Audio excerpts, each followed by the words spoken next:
안녕하십니까. 매일신문 뉴스 한송입니다. 첫 소식입니다. 대구에서 고등학생이 또 자살했습니다. 대구 경북 지역에서만 6개월 사이 8명이 학교 폭력과 성적 비관에 의한 자살로 숨졌습니다. 근본적인 대책 마련이 시급합니다. 대구 수성구의 한 아파트.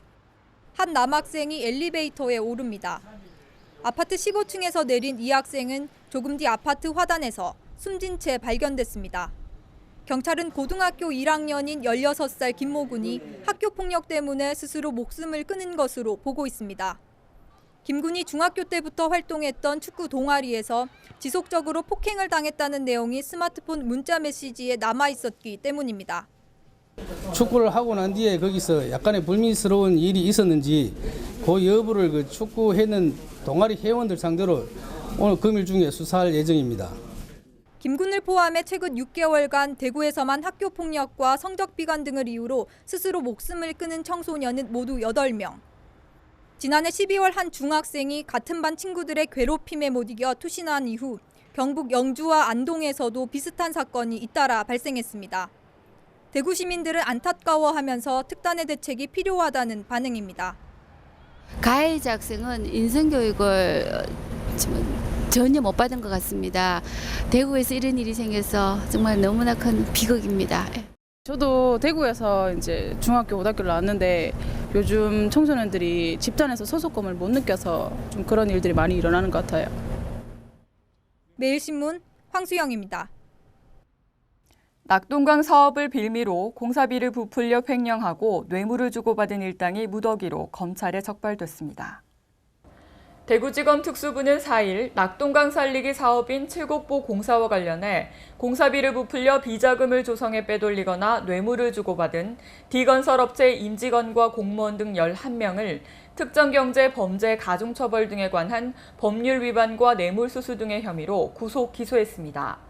검찰 조사에 따르면 D건설과 S사는 공사에 투입된 장비, 유류, 용역 등 공급 물량을 부풀려 협력 하청업체에 대금을 과다 지급한 뒤 부가가치세 등 세금 15%에서 20%를 공제한 나머지 차액을 차명계좌 등으로 돌려받는 수법으로 비자금을 조성한 것으로 밝혀졌습니다.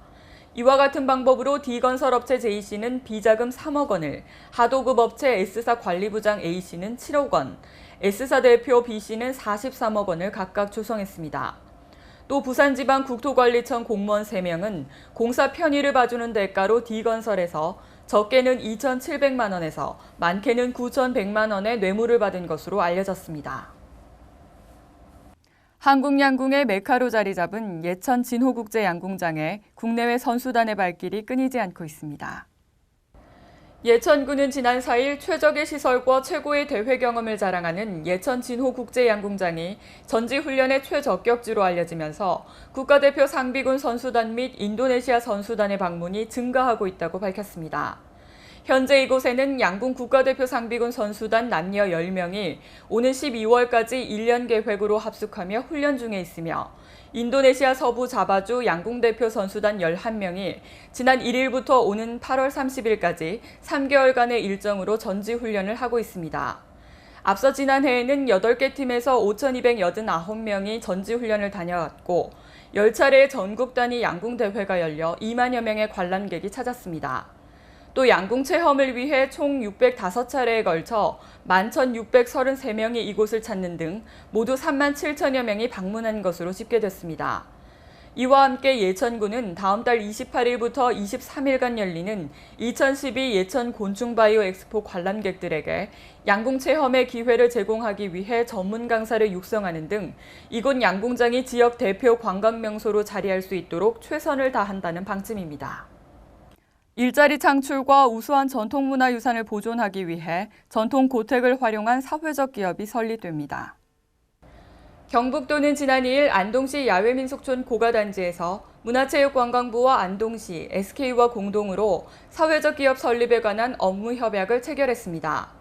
이날 업무협약식에는 최강식 문화체육관광부 장관을 비롯해 김관용 경북도지사와 권영세 안동시장, 유용종 SK부회장 등 관계자와 도시의원, 유관기관단체장 등 지역의 많은 인사들이 참석했습니다.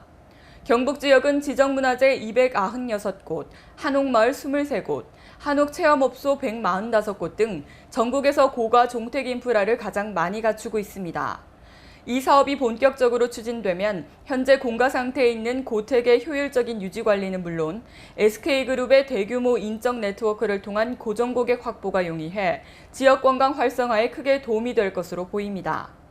또한 필요한 인력은 지역의 전문가 또는 취약계층을 우선 고용할 계획으로 있어 지역 일자리 창출에도 한몫할 것으로 기대됩니다. 중앙정부와 지방자치단체가 정책 현안을 논의하는 제2차 시도지사 협의회가 개최됐습니다. 제2차 시도지사 협의회가 지난 4일 대전 통계교육원에서 열렸습니다. 이날 회의에는 15개 시도 부단체장과 행정안전부, 문화체육관광부와 농수산식품부, 지식경제부와 국토해양부 등 각 부처 관계자들이 참석했습니다. 이 자리에는 최근 대내외 경제동향 및 전망과 협동조합 기본법 주요 내용 및 후속 조치 상황, FTA 활용 제한 방안 진행 상황 및 계획 등이 논의됐습니다. 아울러 하반기 경제정책 방향 발표를 앞두고 있어 지역경제 활성화를 위한 정책 과제도 함께 점검했습니다. 조금만 움직여도 땀이 나는 날씨가 이어지고 있습니다. 기온이 높은 만큼 자외선도 강하겠으니 자외선 차단에 신경 쓰셔야겠습니다. 대구 경북 낮 최고 기온은 19도에서 30도로 어제와 비슷하겠습니다.